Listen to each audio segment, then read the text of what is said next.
오늘은 C3.ai라는 기업, 여기에 대해 좀 자세히 들여다볼 시간입니다. 2025년 현재 상황을 바탕으로 저희가 준비한 자료들을 통해 이 기업의 어떤 가능성, 또 위험 요인은 뭔지 한번 분석해 볼 텐데요. 특히 그 1,000달러 정도 지금 여기에 딱 투자하면 괜찮을까? 이 질문 많이들 궁금해하실 텐데 그 부분을 좀 집중적으로 파헤쳐 보겠습니다. 우선 C3.ai가 어떤 회사인지 가볍게라도 짚고 넘어가야겠죠? 기업용 AI 소프트웨어 회사예요. 그러니까 뭐 에너지, 금융, 제조, 아니면 헬스케어 이런 다양한 산업 분야 기업들이 쓰는 인공지능 솔루션을 제공하는 거죠.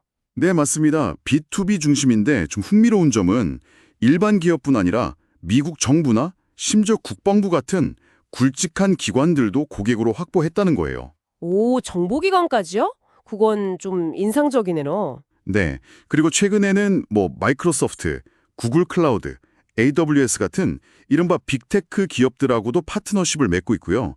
이걸로 좀 보폭을 넓히려는 것 같아요. 그렇군요. 파트너십까지. 자, 그럼 본격적으로 한번 이 회사의 현주소를 살펴볼까요?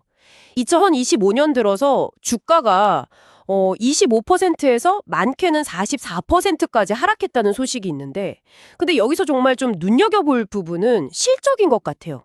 주가랑은 사뭇 다른 이야기를 하고 있거든요. 네, 그렇죠.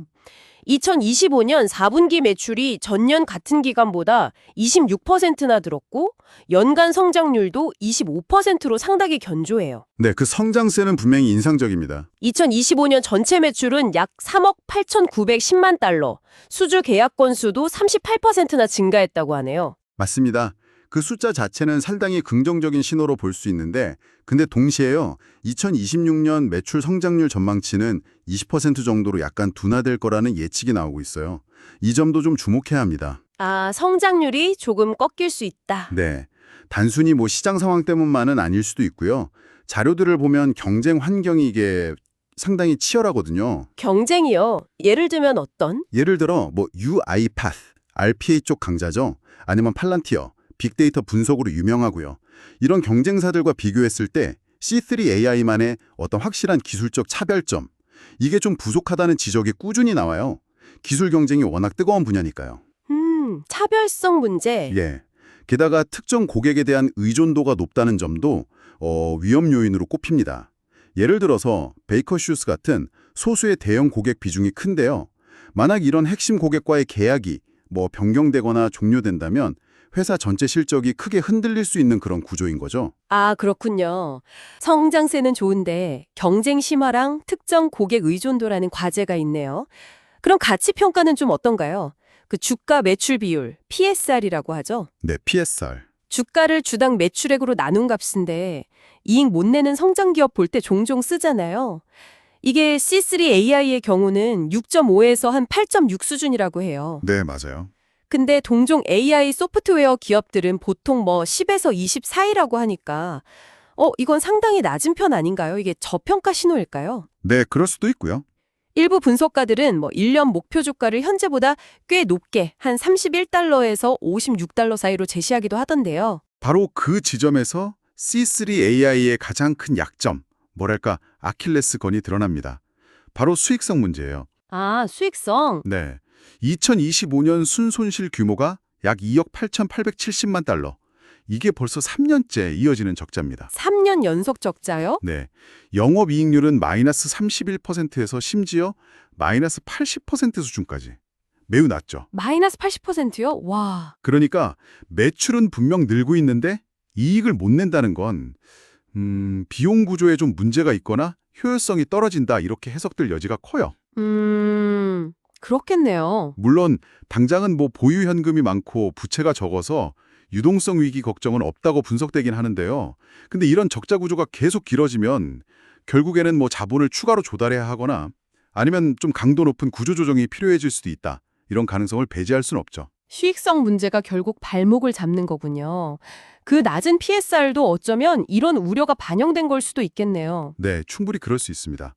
시장이 그걸 보고 있는 거죠. 자, 들어보니까 그림이 좀 명확해지는 것 같습니다. 장점으로는 일단 연 20%가 넘는 꽤 강력한 매출 성장세가 있고 그렇죠. 또 정부 기관을 포함해서 탄탄한 고객 기반을 확보했고 또 아까 말씀하신 대로 마이크로소프트나 구글 같은 빅테크들과의 파트너십 확대 그리고 AI 산업 자체가 성장하니까 그 수혜 가능성 이런 밝은 면이 있는 거고요. 네, 맞습니다. 장점들이 분명히 있죠. 반면에 단점으로는 역시 가장 큰 게 3년 연속 이어지는 대규모 적자, 그리고 낮은 수익성, 이게 근본적인 문제고요. 네. 그리고 경쟁사들 사이에서 뭔가 뚜렷한 차별점을 확보해야 한다는 과제, 또 소수 고객에 대한 높은 의존도, 결국 이런 것들이 다 합쳐져서 주가 변동성을 키우고 또 투자 심리를 위축시키는 그런 어두운 그림자도 짙게 드리워져 있는 상황인 거죠. 네. 장점과 단점이 아주 명확하게 보이네요. 자, 그럼 이제 이 분석을 바탕으로 당신의 $1,000 투자 결정에 대해 한번 생각해 봅시다.